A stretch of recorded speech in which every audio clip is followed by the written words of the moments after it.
12:30 बज रहे थे। कोल्हापुर में धाराशिव जाने वाली सीनियर कॉलेज के छात्रों की बस जंगल के रास्ते से गुजर रही थी। ट्रिप खत्म करके वे वापस धाराशिव आ रहे थे। दिन भर मौज मस्ती करने की वजह से सभी छात्र थक कर सो गए थे। दरवाजे की सीट के पास विकास सर और सुशील सर खर्राटे ले रहे थे। बस ड्राइवर विजय मामा भी नींद में बस चला रहे थे। उनके बगल वाली सीट पर प्यून पांडु मामा बैठे हुए थे कि तभी बस के सामने जंगली सुअरों का झुंड आया। विजय मामा ने बस जंगल में रोक दी। कुछ देर में जब रास्ता खाली हुआ तो बस फिर से चलने लगी। कुछ ही देर में विकास सर के पीछे ही दूसरी सीट पर बैठा श्याम नींद से जाग गया। श्याम की उम्र 21 साल थी। पढ़ाई में बहुत तेज था, लेकिन हमेशा अकेला रहने वाला। ना किसी से बनती थी, ना ही उसका कोई दोस्त था। वह दूसरी सीट पर अकेला बैठा हुआ था। सर, टॉयलेट जाना है। सर ने आधी आंखें खोलकर खिड़की से बाहर देखा। बस अभी भी जंगल में ही थी। थोड़ी देर बैठ जाओ, जब जंगल खत्म होगा तब मुझे उठा दो, मैं बस रोक दूंगा। वे बोले और फिर आंखें बंद कर सो गए। श्याम बस की खिड़की से बाहर देखने लगा और जंगल खत्म होने का इंतजार करने लगा। कुछ ही देर में जंगल खत्म हुआ और बस वीरान जगह पर आ गई। उसने विकास सर को जगा दिया और उन्होंने ड्राइवर से बस को रोकने के लिए कहा। जैसे ही बस रुकी, विकास सर बोले, किसी को टॉयलेट होना है तो अभी उतर जाओ, वरना बस सीधे धाराशिव जाकर ही रुकेगी। आवाज सुनकर पिछली सीट पर बैठा श्रीकांत नींद से जाग गया। विकास सर टॉर्च लेकर पहले बस से बाहर उतर गए। उनके पीछे पीछे श्याम और श्रीकांत भी उतरे और वो दोनों अलग अलग झाड़ी के पीछे टॉयलेट करने गए। श्याम टॉयलेट करके वापस आया, लेकिन श्रीकांत अभी भी नहीं आया था कि तभी श्रीकांत जोर से चिल्लाया। उसकी आवाज सुनकर विकास सर और श्याम उसकी ओर भागे, लेकिन तभी श्रीकांत झाड़ी से बाहर आया। क्या हुआ, क्यों चिल्लाए थे? कुछ नहीं सर, चप्पल से होकर कांटा पैर में चुभा। उसकी आवाज सुनकर ड्राइवर और प्यून भी नीचे उतरे थे।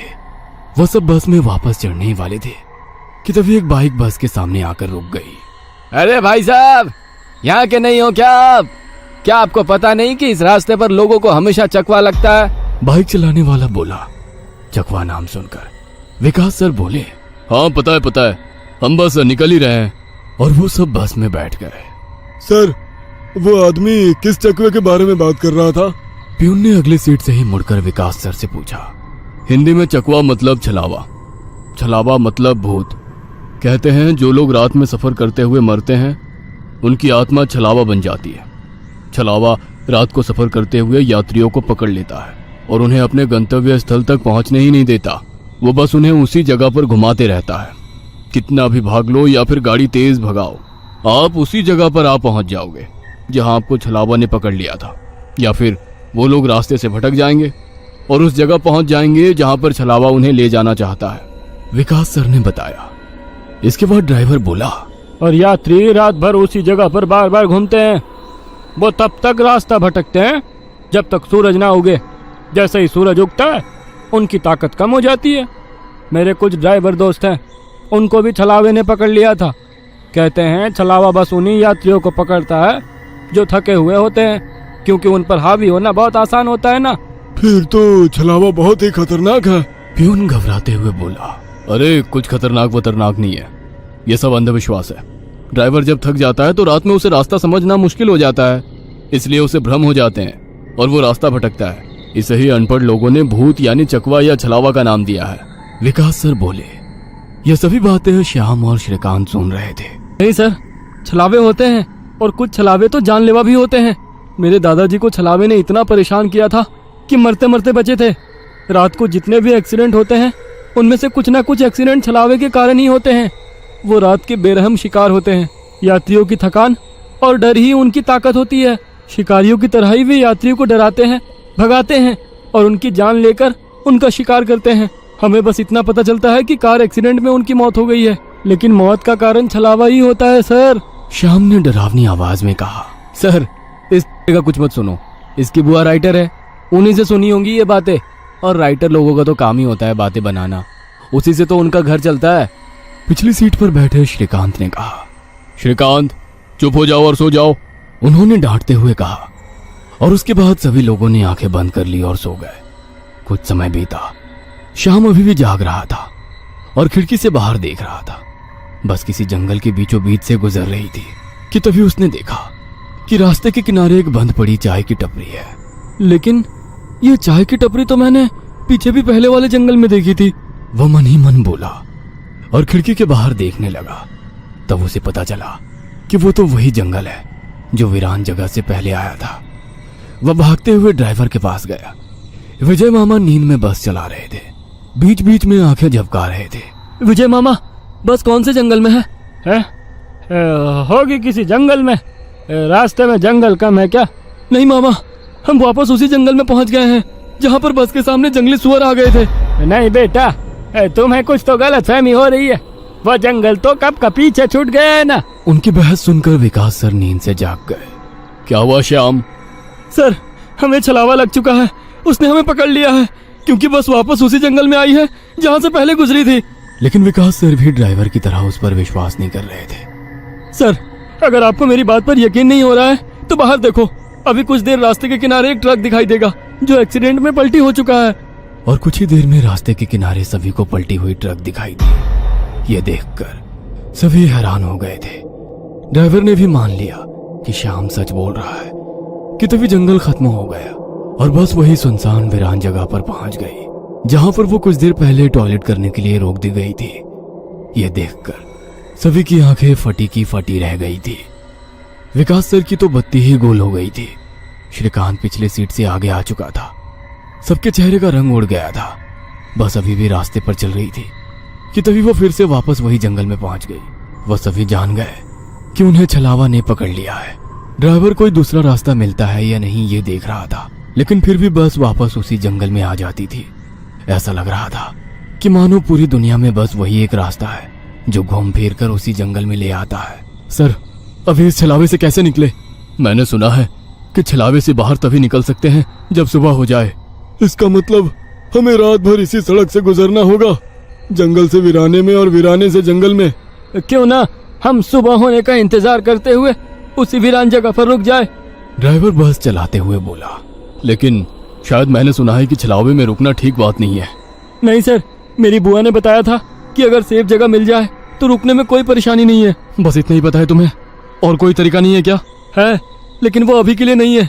और वैसे भी अगर जिस छलावे ने हमें पकड़ा है, अगर वो कमजोर हुआ तो उसकी शक्तियाँ कुछ ही देर में कमजोर हो जाएंगी और हम छलावे से छूट जाएंगे। फिर वो छलावा हमें नहीं पकड़ सकता। इन सभी की बातें सुनकर सोए हुए सुशील सर जाग गए। अरे क्या हुआ? आ गया क्या मेरा बोरगांव? सुशील सर उबासी लेते हुए बोले। तभी सभी ने उन्हें घटी हुई घटना बता दी। यह सुनकर सुशील सर के तो मानो होश ही उड़ गए। लेकिन तभी ड्राइवर जोर से चिल्लाया, सर, आगे एक गांव आया है। यह सुनकर सभी लोग ड्राइवर की तरफ भागे। तब उन्हें रास्ते के किनारे एक बोर्ड दिखाई दिया जिस पर लिखा था, बोरगांव में आपका स्वागत है। यह देख सुशील सर जोर से चिल्लाए, ये तो मेरा गांव है, लेकिन हम यहाँ इतने जल्दी कैसे पहुंचे? हमें तो कोल्हापुर से निकले मुश्किल से 2 घंटे हो गए हैं और मेरा गांव कोल्हापुर से 6-7 घंटे की दूरी पर। ये आपका गांव नहीं है सर, छलावा है। आपके मुंह से बोरगांव का नाम सुनकर छलावा हमें बोरगांव दिखाकर गुमराह कर रहा है। लेकिन अच्छा हुआ बोरगांव आ गया। मुझे लगता है कि हमें यहाँ पर सुरक्षित जगह ढूंढकर छिप जाना चाहिए। और सुशील सर के घर से ज्यादा सुरक्षित किसका घर हो सकता है? लेकिन सर, छलावे में एक जगह पर रुकना खतरे से खाली नहीं है और छलावा खुद में ही खतरा है। वो खुद में सुरक्षित जगह कैसे रख सकता है? तुझे मेरे से ज्यादा पता है क्या? बचपन से मैं भूतों के बारे में सुनते और पढ़ते आया हूँ। तू तय रहा। विजय मामा, बस सुशील सर के घर की तरफ ले चलो। सुशील सर ने ड्राइवर को अपने घर का रास्ता दिखाया, लेकिन तभी उन्हें उनके गली में लोगों की भीड़ दिखाई दी। बस आगे नहीं जा सकती थी, इसलिए उन्होंने बस दूर ही खड़ी कर दी।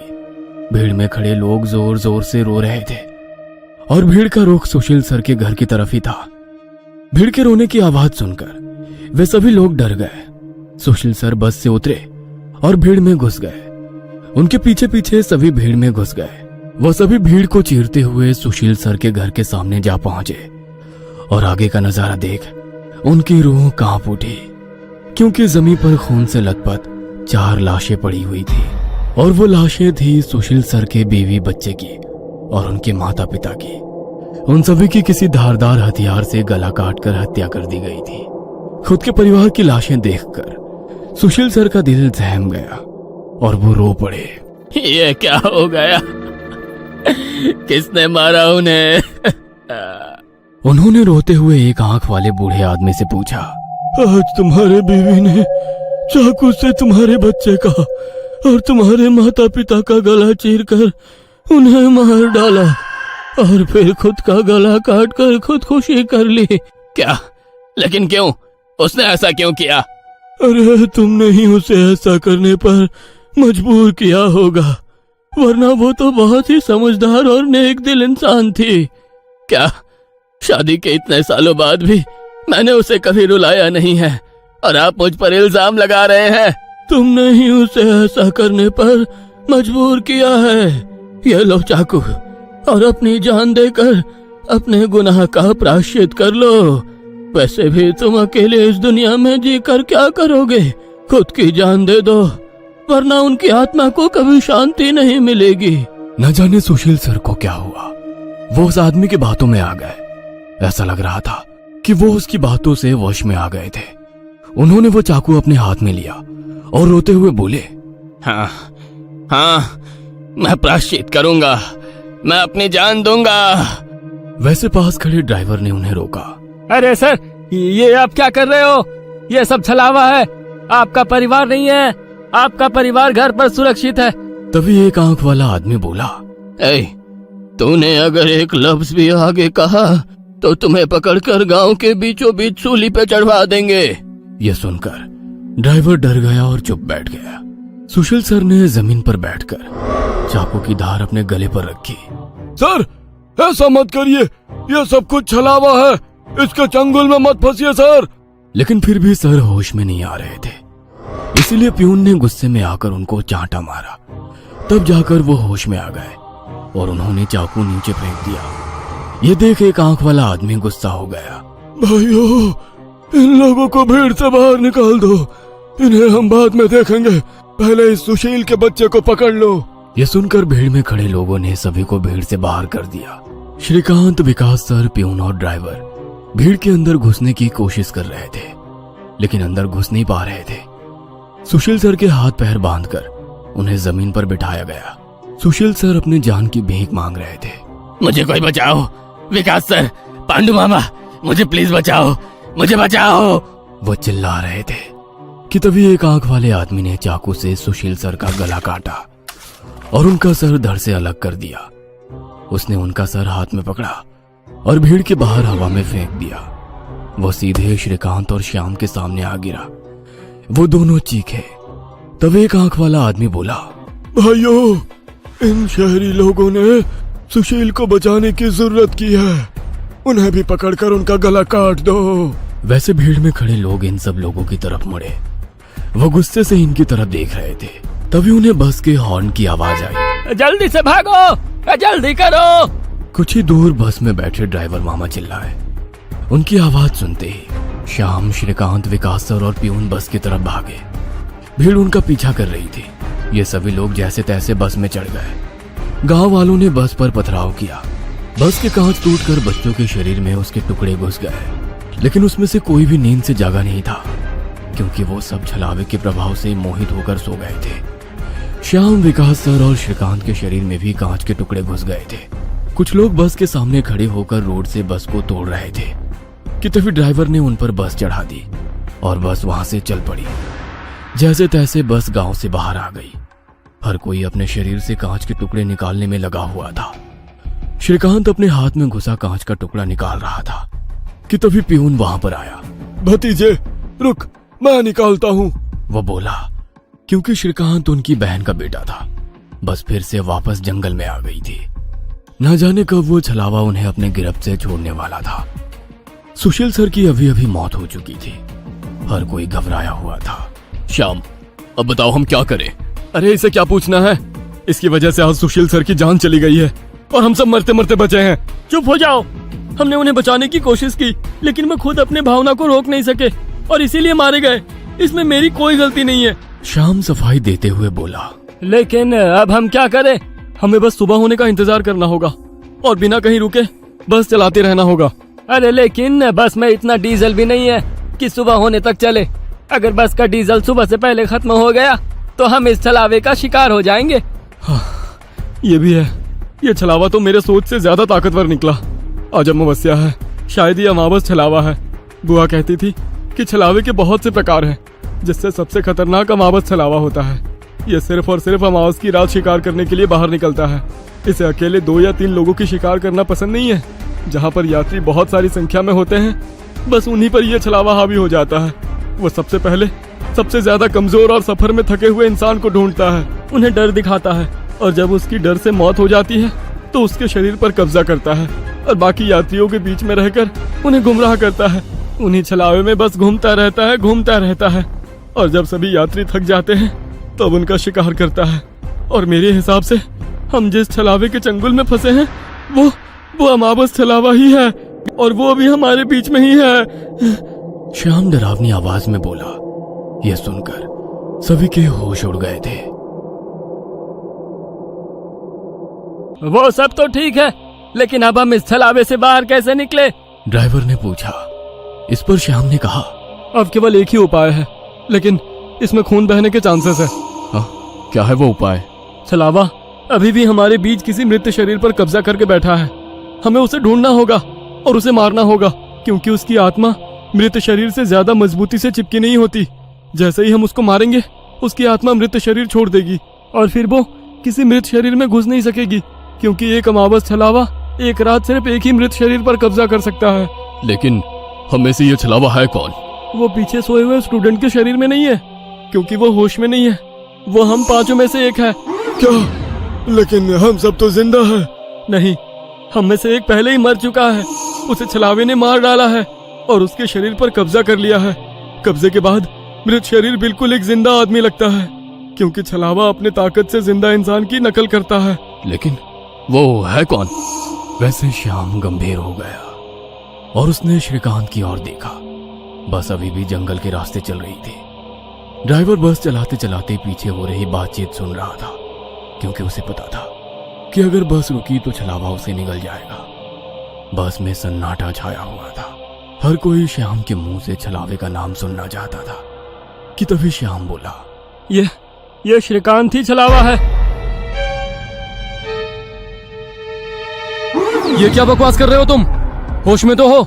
माना कि तुम्हारी बुआ ने बहुत सारी भूतों की किताबें लिखी है, उसका मतलब ये तो नहीं कि तुम कुछ भी बोलोगे और हम सुनते रहेंगे। मेरा विश्वास करो सब, श्रीकांत ही छलावा है। जब ये वीरान जगह पर झाड़ी के पीछे गया था, तब मैंने इसे किसी साए की ओर घूरते हुए देखा था।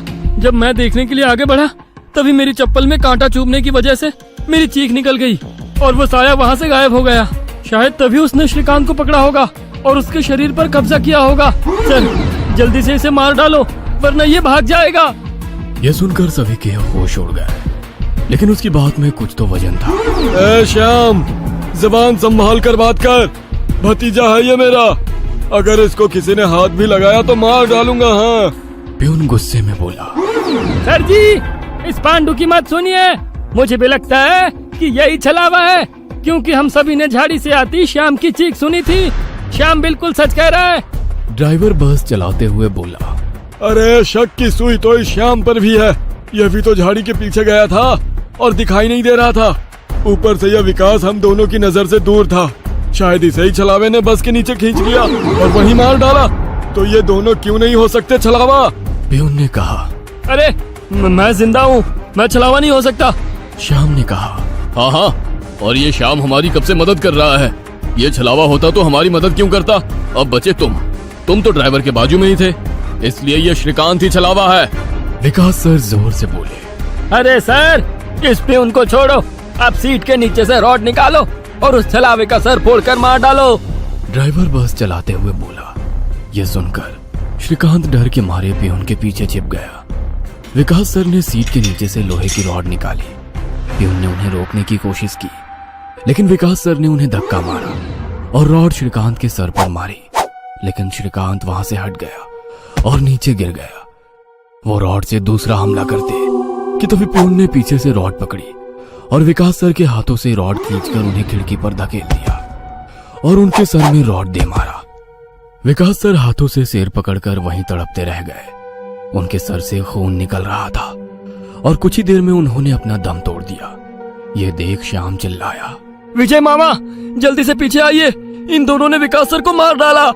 यह सुनकर ड्राइवर ने बस बीच जंगल में रोक दी और वो पीछे भागते हुए आया। उसने पियून के हाथों से रॉड छीना और उसे धक्का दे दिया। तुम नहीं सुनोगे, इसलिए पहले मुझे तुम्हें ही मारना होगा। ड्राइवर गुस्से में पियून से बोला और वो पियून के सर पर रॉड से हमला करता कि इससे पहले ही पियून ने कांच का नुकीला टुकड़ा तोड़कर ड्राइवर के पेट में घोंप दिया। ड्राइवर जोर से चिल्लाया और नीचे गिर गया कि तभी बस के बाहर से भीड़ की आवाज सुनाई देने लगी। रास्ते के बीचों बीच बस लगाई है इन्होंने। कोई तेजी से चलती गाड़ी इस बस से टकराई तो क्या होगा? बाहर निकालो इन लोगों को और सजा दो इन्हें, सजा दो। बस के बाहर से आवाज आई और बस पे पथराव होने लगा। पियून आगे की तरफ भागते हुए गया तो देखा कि 5-6 लोग बस पर पथराव कर रहे हैं। लोग गुस्से से चिल्लाने लगे, बाहर निकलो बुज़दिलों, अंदर क्यों छुप कर बैठे हो? अरे क्या हुआ भाइयों, आप ऐसा क्यों कह रहे हो?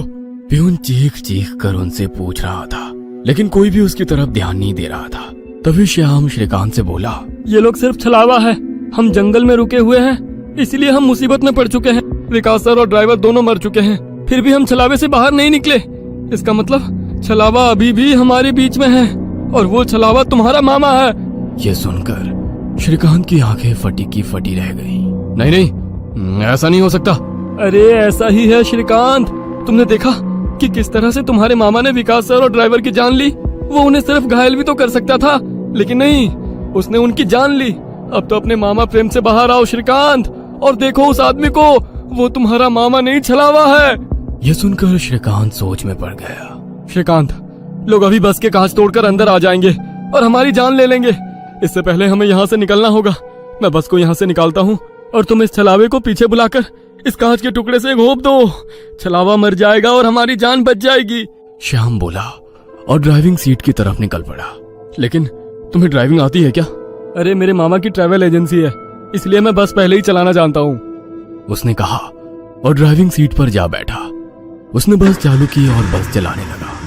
पियून पीछे श्रीकांत के पास जा पहुंचा। श्याम बहुत ही मन लगाकर बस को भगा रहा था कि तभी उसे पियून की चीख सुनाई दी। उसने मिरर में देखा तो पियून गले में हाथ लगा के नीचे गिर गया। श्रीकांत के हाथ में खून से सना कांच का टुकड़ा था। उसने अपने ही मामा को गला काट कर मार डाला था। श्रीकांत श्याम के पास आया। श्याम ने बस रोक दी। मैंने छलावे को मार डाला। यह सुनकर श्याम जोर जोर से हंसने लगा और उसकी आंखें लाल हो गई और वो डरावनी आवाज में बोला, लेकिन छलावा तो मैं हूँ।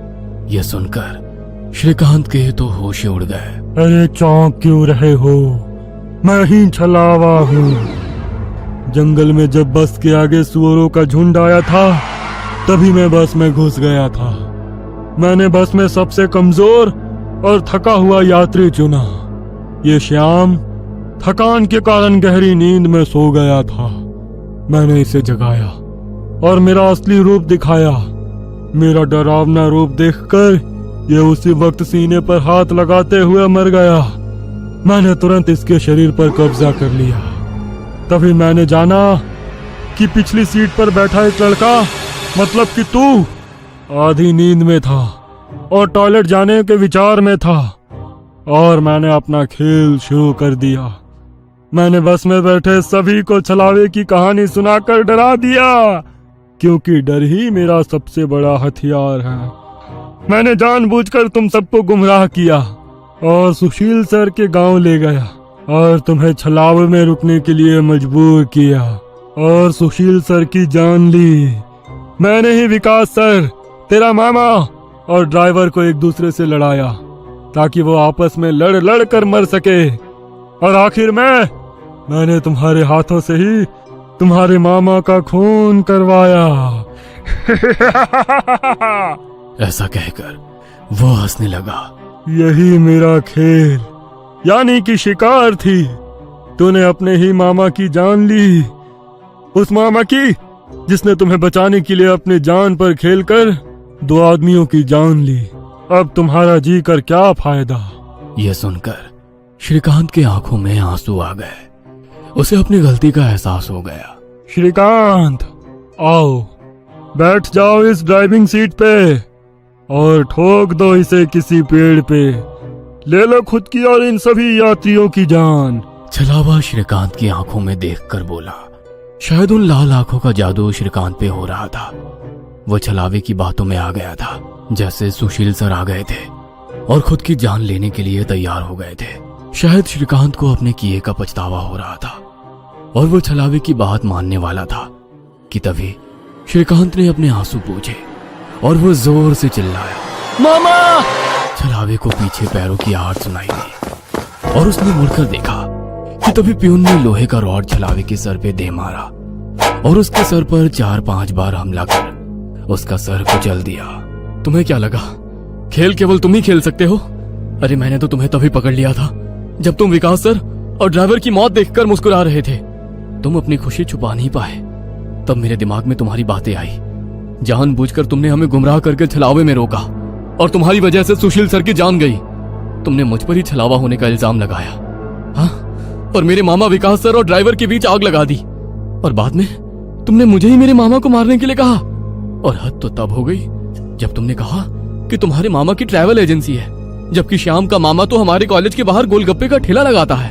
श्रीकांत ने अपने मामा के हाथों से लोहे की रॉड ली और छलावे से बोला, अब तुम चैन से शिकार करने के लिए अगले अमावस की रात का इंतजार करो, क्योंकि आज तुम खुद शिकार हो गए हो। और ऐसा कहकर उसने एक रॉड का वार उसके कुचले सर पे कर दिया और उसके शरीर से छलावा काले धुएं के रूप में बाहर निकला और बस के बाहर निकल गया। और जैसे ही छलावा बस से बाहर निकल गया, सभी स्टूडेंट्स नींद से बाहर आ गए। आज पहली बार कोई अमावस छलावा किसी यात्री से हारा हुआ था। बस के ऊपर हवा में उड़ता हुआ छलावा दर्द से तड़पने लगा और चिल्लाते हुए हवा में बिखर गया। उस छलावे को अपनी योनि से मुक्ति मिल गई, क्योंकि ये सृष्टि का नियम है कि जब भी कोई छलावा इंसान से हारता है उसका अंत हो जाता है और उसे मुक्ति मिल जाती है। आधी रात का समय था। एक गाड़ी हवा से बातें करती लोनावला की घुमावदार सड़कों पर दौड़ी चली जा रही थी। गाड़ी के अंदर तेज म्यूजिक चल रहा था और अंदर बैठे चारों नौजवानों अक्षय, रवि, आयशा और आदि ने अपने हाथ में एक एक कोल्ड ड्रिंक की बोतल पकड़ी हुई थी, जिसमें उन्होंने शराब मिला रखी थी। शराब के नशे में झूमते हुए अचानक ही अक्षय ने गाड़ी में ब्रेक लगा दी। अचानक ब्रेक लगने के कारण चारों को एक जोरदार झटका लगा और जैसे शराब का नशा एक झटके में चूर हो गया। घबराते हुए रवि, आदि और आयशा गाड़ी से बाहर निकल आए। क्या हुआ अक्षय? इतनी जोर से ब्रेक क्यों लगा दिया? सब ठीक तो है ना? लगता है डिक्की खुली रह गई है। जा दी, तू चेक करके आ। कुछ नहीं हुआ बे, बस वैसे ही मजे ले रहा था। इसका बर्थडे है, इसे परेशान करना तो बनता है ना। तुम्हें अगर ज्यादा मस्ती सूझ रही है तो हटो, मैं ड्राइव करती हूँ। गाइस, मुझे लगता है अक्षय पीकर आउट हो चुका है। ए आयशा, चुप करके बैठना पीछे। बोला ना तुझे मजाक कर रहा था। आदि आ जाना यार, कुछ नहीं है डिक्की में, बैठ जल्दी। आशा के बुलाने पर आदि भी आकर अपनी सीट पर बैठ जाता है और अक्षय वापस से गाड़ी स्टार्ट कर देता है। यार 100 की स्पीड में भागती गाड़ी में तूने ब्रेक लगा दिया। अगर गाड़ी पहाड़ से नीचे गिर जाती तो अभी इन वादियों में भूत बनकर घूमते अपन लोग हैं। यार प्लीज ऐसा करो, किसी लॉज पर गाड़ी रोक दो, हम लोग सुबह निकलेंगे। अब तेरी क्या प्रॉब्लम है? तुम लोग समझ नहीं रहे हो यार, तुम सबको चढ़ गई है, अपने होश में नहीं हो तुम लोग। इस तरह लॉन्ग ड्राइव पर जाना सही नहीं है और तुम लोग अभी इस हाईवे के बारे में ज्यादा कुछ जानते भी नहीं हो। यार तेरा ही बर्थडे मनाने जा रहे हैं, तू सारा मजा मत खराब कर। अच्छा बता, क्या प्रॉब्लम है इस हाईवे में? यार मैंने बोला ना, ये रास्ता सही नहीं है। यहाँ के लोकल्स का कहना है कि आगे पहाड़ी पर अक्सर रात में एक्सीडेंट होते हैं। क्या बकवास है ये? एक्सीडेंट किस रोड पर नहीं होते हैं? हाँ, इसमें क्या नई बात है? होते हैं, सब जगह होते हैं, लेकिन यहाँ पर वजह कुछ और होती है। बस तू यू टर्न लो और पीछे चलो।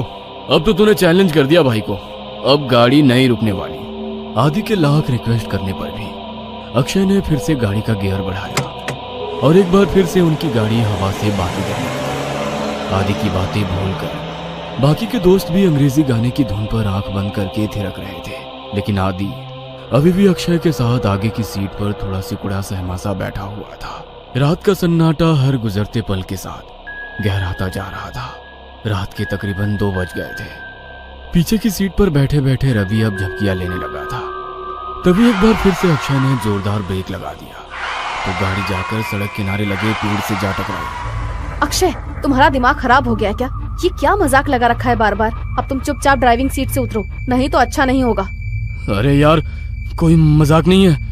मेरी गाड़ी के सामने अभी अभी ना जाने कहां से एक लड़की आ गई थी। अच्छा, तो अब कहाँ गई वो लड़की? मुझे तो यहाँ कोई लड़की नजर नहीं आ रही। मेरा यकीन करो आयशा, गाड़ी के सामने एक लड़की थी। उसे देखकर ही मैंने ब्रेक लगाया तो गाड़ी डिसबैलेंस होकर इस पेड़ से जा टकराई। ट्रस्ट मी, मैं कोई मजाक नहीं कर रहा। रात के 2 बज रहे हैं। इतनी रात को इस सुनसान सड़क पर कोई लड़की क्यों घूमेगी? और अगर तुम्हारी बात मान भी ले कि यहाँ कोई लड़की थी, तो अब वो लड़की कहाँ है? आदि, तुम तो अक्षय के साथ ही बैठे थे ना, तुम्हें कोई लड़की दिखाई दी? मुझे तो कोई लड़की दिखाई नहीं दी। पता नहीं अक्षय क्या कह रहा है। मुझे कुछ समझ में नहीं आ रहा है यार, लड़की अचानक कहाँ गायब हो गई। समझ लो हमारा एक्सीडेंट होते होते बचा है अभी। आदि, आयशा और अक्षय गाड़ी से नीचे उतरकर बातें कर रहे थे और रवि सब कुछ अनसुना करके चैन की नींद सो रहा था। इसे देखो, अभी गाड़ी खाई में गिर जाती तो ये सोते सोते कुंभकर्ण ऊपर पहुंच जाता। इसीलिए बोलती हूँ, लिमिट में पिया करो। हाँ, तो सही कह रही है, शायद मुझे चढ़ गई है। मैं पीछे बैठता हूँ, अब तू ड्राइव कर ले। ना बाबा ना, अब तो मेरी आंखें नींद से भरी हो रही हैं। तू ही चला गाड़ी, लेकिन अब ध्यान से चलाना। अक्षय एक बार फिर से ड्राइविंग सीट पर बैठ गया और आयशा पीछे बैठकर झपकियां लेने लगी। कुछ देर बाद, यार आदि, मुझे ऐसा लग रहा है हम बार बार उसी रास्ते पर आ रहे हैं। सब गोल गोल घूम रहा है यहाँ, वही पेड़ वही पहाड़। मुझे सच में चढ़ गई है क्या यार? तू एक बार लोकेशन चेक करना। भाई, पहाड़ एक जैसे ही होते हैं, इसमें क्या अलग होगा? आदि अपना मोबाइल निकालता है, लेकिन मोबाइल में कोई नेटवर्क ही नहीं आ रहा था। यार, मेरे फोन में नेटवर्क ही नहीं है। तभी अक्षय को गाड़ी की लाइट्स में सामने एक आदिवासी पहनावे वाली लड़की दिखाई देती है। लगता है मुझे फिर से वहम हो रहा है। अगर अब मैंने ब्रेक लगाया तो ये सब मिलकर मुझे ही पहाड़ से नीचे फेंक देंगे। अक्षय लड़की की ओर गाड़ी बढ़ाने लगता है।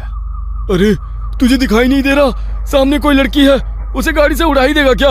आदि की बात सुनकर अक्षय लड़की से कुछ दूरी पर ही गाड़ी रोक देता है। अक्षय, अचानक ये लड़की कहाँ से आ टपकी? चुपचाप गाड़ी आगे बढ़ा, मुझे कुछ ठीक नहीं लग रहा है। बाहर मत निकलना।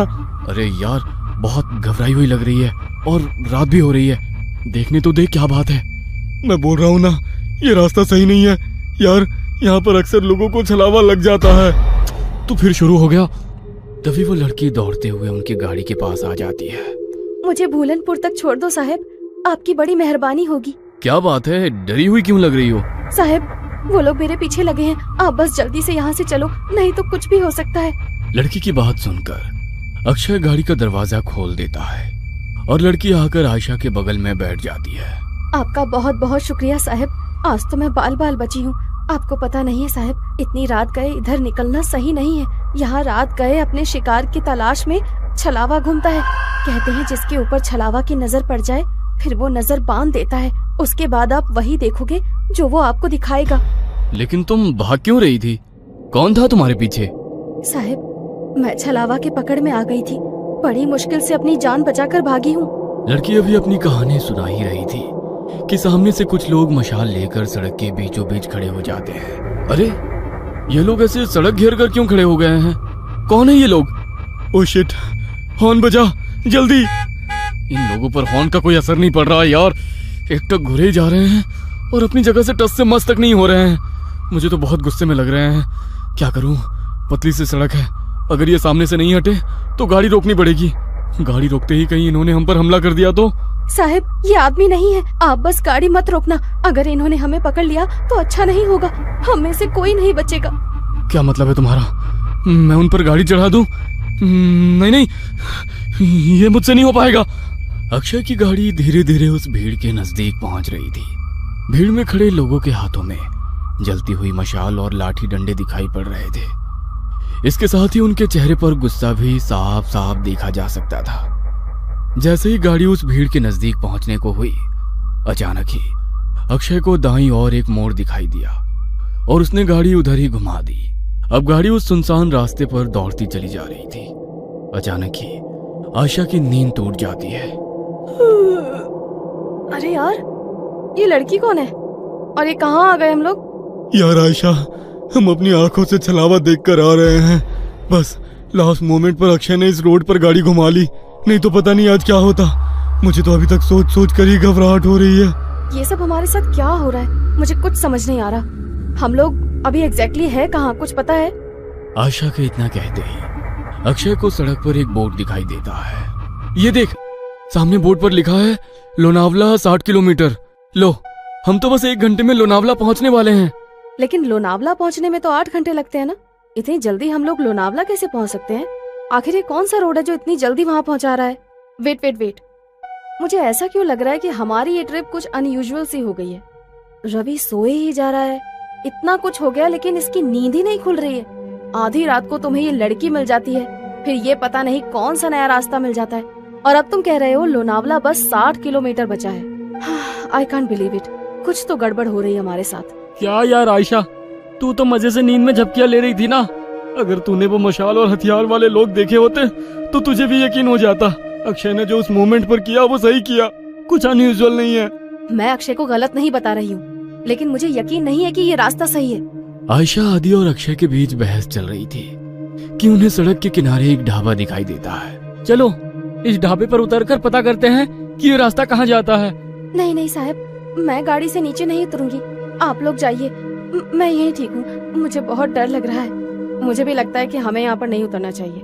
जहाँ तक मुझे पता है इस पहाड़ी रास्ते पर कोई ढाबा नहीं है, फिर ये ढाबा अचानक कहाँ से आ गया? अरे यार चलो ना, तुम लोग हर काम बिगाड़ते क्यों रहते हो? कुछ खाने को मिल जाए तो ले लेंगे, फ्रेश भी हो लेंगे। ये रवि तो उठ ही नहीं रहा है, इसके लिए भी कुछ पैक करा लेंगे। आदि और अक्षय के कई बार समझाने पर भी आयशा और वो लड़की गाड़ी से उतरने के लिए तैयार नहीं हुई, इसलिए वो दोनों ही ढाबे के अंदर पहुंच जाते हैं। वहां पहुंचकर अक्षय सिगरेट सुलगा लेता है। आदि, सिगरेट पिएगा? दूर रख इसे, पहले ही शराब पी रखी है, ऊपर से ये सिगरेट। पागल मत बन अक्षय, तुझे गाड़ी भी चलानी है। अरे वो तो कब की उतर गई भाई। कोई है? अरे भाई कुछ मिलेगा खाने के लिए? अक्षय के कहीं बाहर आवाज लगाने पर एक रहस्यमयी सा दिखने वाला आदमी अंदर से बाहर आता है। कुछ खाने के लिए है? अक्षय की बात सुनकर वो आदमी एक प्लेट में दाल चावल निकालकर उसकी ओर बढ़ा देता है। छी, ये कैसा खाना है? इसमें तो कीड़े रेंग रहे हैं। खाओ चुपचाप, हम भी कई दिनों से भूखे हैं। अब तुम आ गए हो, अब हमारी भूख भी मिट जाएगी। उस आदमी की रहस्यमयी बातें सुनकर अक्षय बहुत घबरा जाता है। अक्षय उस आदमी को धक्का देकर वहां से भागते हुए गाड़ी की तरफ आ जाता है। आदि चल यहाँ से, ये आदमी मुझे कुछ ठीक नहीं लग रहा है, यहाँ रुकना सही नहीं है। कहाँ तक भागोगे? वो तुम तक पहुंच चुका है, छल चुका है तुम्हें। अब तुम में से कोई नहीं बचेगा। इतना कहकर वो आदमी वहां से गायब हो जाता है। अक्षय और आदि हाँफते हुए वापस गाड़ी में आकर बैठ जाते हैं। गाड़ी में बैठ आदि, हम अभी भी छलाऊ में हैं, और उस आदमी ने अभी अभी हमसे कहा कि वो हम तक पहुंचकर हमें छल चुका है। इसका मतलब कहीं ये तो नहीं कि छलावा हम में से ही कोई एक हो? अबे क्या बकवास कर रहा है? क्या नई कहानियां बना रहा है अब तू? अरे तू तो पूरे रास्ते सो रहा था ना, तुझे नहीं पता हमारे साथ क्या क्या हुआ है? तू चुप रह, ये ढाबा भी एक छलावा ही था। कुछ समझ नहीं आ रहा है क्या सच है क्या भ्रम। 1 मिनट रवि, इतनी बार गाड़ी रुकी, इतना शोरगुल हुआ, तेरी नींद कैसे नहीं टूटी? तू रवि ही है ना? कहीं ऐसा तो नहीं कि यही छलावा हो? सोचो गाइस, पूरे रास्ते इसने हमसे कोई बात नहीं की है। ए, तुम लोग पागल हो गए हो क्या? हाँ, मुझे तो लगता है ये लड़की ही छलावा है। आधी रात को सड़कों पर लड़कियां नहीं प्रेत घूमती हैं। मेरी मानो तो इसे पहाड़ से नीचे धकेलकर छुटकारा पाओ इससे, देखना उसके बाद सब सही हो जाएगा। पागल मत बनो, मैं एक इनोसेंट लड़की को ऐसे कुछ भी करने नहीं दूंगा। मुझे तो लगता है साहब ये आदि सर ही छलावा है, यही हमें ढाबे में ले जाने के लिए पीछे पड़े थे। ये सब इनकी ही चाल है। अरे बस करो तुम सब के सब, ये क्या तमाशा शुरू कर दिया? तुम चुप करो अब, मैं अभी मरना नहीं चाहती। सबसे पहले तो मैं इस लड़की का काम तमाम करूंगी। मुझे भी लगता है कि ये लड़की ही गड़बड़ है। आशा अपने बगल में बैठी उस आदिवासी लड़की का गला दबाने लगती है। आशा को उस लड़की का गला दबाते देखकर अक्षय गाड़ी रोक देता है और उसे बचाने की कोशिश करने लगता है। इस लड़की के लिए मैं अपने दोस्तों की जान खतरे में नहीं पड़ने दूंगा। तभी रवि गाड़ी में रखी लोहे की रॉड उठाकर उस लड़की के सर पे दे मारता है। ये क्या कर दिया तूने? बस खत्म हो गई प्रॉब्लम। इसकी बॉडी को गाड़ी से बाहर फेंको और आगे बढ़ो। लड़की को मारने के बाद वे लोग उसकी बॉडी को गाड़ी से नीचे उतार रहे होते हैं कि तभी दूसरी ओर से कुछ गांव वाले मशाल लेकर उनकी ओर दौड़ते दिखाई पड़ते हैं। ये तो वही लोग हैं ना जिसे ये लड़की छलावा बोल रही थी। इसका मतलब छलावा अभी भी हमारे आसपास ही है। जल्दी चलो यहाँ से। वे चारों घबरा कर फिर से गाड़ी में बैठ जाते हैं। देखो, सुबह होने में बस 1 ही घंटा बाकी है। हमारे बीच जो भी छलावा है वो अगले 1 घंटे में हम सबको अपने साथ ले जाएगा। हमें उसके बारे में पता लगाकर उसे खत्म करना होगा, नहीं तो हम में से कोई नहीं बचेगा। Calm down. ये जो कुछ भी है इसने हमारी सोचने की शक्ति को खत्म कर दी है। हम लोग एक भ्रम में हैं। क्या सच है क्या झूठ कुछ भी समझ नहीं आ रहा है। वो हमें इमोशनली ब्रेक कर रहा है ताकि हम पर काबू कर सके। तू अपना प्रवचन अपने पास रख, मैं तुम तीनों को ही खत्म कर दूंगा, तो छलावा के बचने का कोई चांस भी नहीं रहेगा। तू मुझे भी मार देगा रवि? तू तो मुझसे प्यार करता था ना। Shut up! मुझे यहाँ से जिंदा अपने घर जाना है बस। इससे पहले कि रवि आयशा को मारता, आयशा अपने गले में पहने हुए स्कार्फ से रवि का गला घोटने लगती है। तू ही है वो राक्षस, तुझे ही खत्म कर देती हूँ, सारी प्रॉब्लम खत्म हो जाएगी। आयशा और रवि के बीच होती हाथापाई को देखकर अक्षय अचानक से अपनी सीट के पास रखी बियर की बोतल को आदि के सर पर दे मारता है। उस फूटी हुई बोतल से ही अक्षय आदि के ऊपर एक के बाद एक कई सारे वार कर देता है। अक्षय के आदि पर हमला कर देने से अचानक ही आदि का चेहरा बदलने लगता है और वो एक खौफनाक चेहरे वाले प्रेत में बदल जाता है। आदि का चेहरा बिल्कुल काला हो गया था और उसके बदन पर कपड़े भी पुराने और फटे दिखाई दे रहे थे। हैरानी से अक्षय की ओर घूरते हुए वो जोर से चिल्लाया, नहीं, ये नहीं हो सकता। आज तक मेरे भ्रमजाल से निकलकर कोई बाहर नहीं आ पाया है। तुझे कैसे पता चला कि मैं ही छलावा हूँ? पिछले काफी देर से मैं आज रात की सारी घटनाओं की कड़ियां आपस में जोड़ने की कोशिश कर रहा था। तुझे पहले ही पता था कि हम तेरा बर्थडे मनाने लोनावला जा रहे हैं। घर से तो तू खुशी खुशी हमारे साथ आ गया था, लेकिन जैसे ही ये पहाड़ी हाईवे स्टार्ट हुआ तू कुछ अजीब सा व्यवहार करने लगा। पहले तूने कई बार मुझे यू टर्न लेने को कहा, जबकि तू जानता था उस रोड पर आगे 10 किलोमीटर तक कोई यू टर्न नहीं है। उसके बाद उस लड़की को लिफ्ट देने से मना करना, अचानक से छलावे की कहानी सुनाने लगना, जबकि तू तो इन बातों को कभी मानता ही नहीं है। वो गांव की लड़की ठीक कह रही थी, तू ही मुझे जानबूझकर उस ढाबे में ले गया था, लेकिन मैं वहां से बचकर किसी तरह निकल आया। मेरे सिगरेट के लिए पूछने पर तूने मेरा हाथ जब झटका वो मुझे बहुत अजीब लगा था। और सबसे जरूरी बात, रवि तो पूरे रास्ते गाड़ी से उतरा ही नहीं था। इसीलिए जब आयशा रवि को मारने लगी तो मैंने तेरी तरफ नजर घुमाकर देखा। तू अपनी सीट पर बैठा बड़े आराम से मुस्कुरा रहा था। कोई दोस्त अपने दोस्त को ऐसी हालत में देखकर हंस नहीं सकता। मैं समझ गया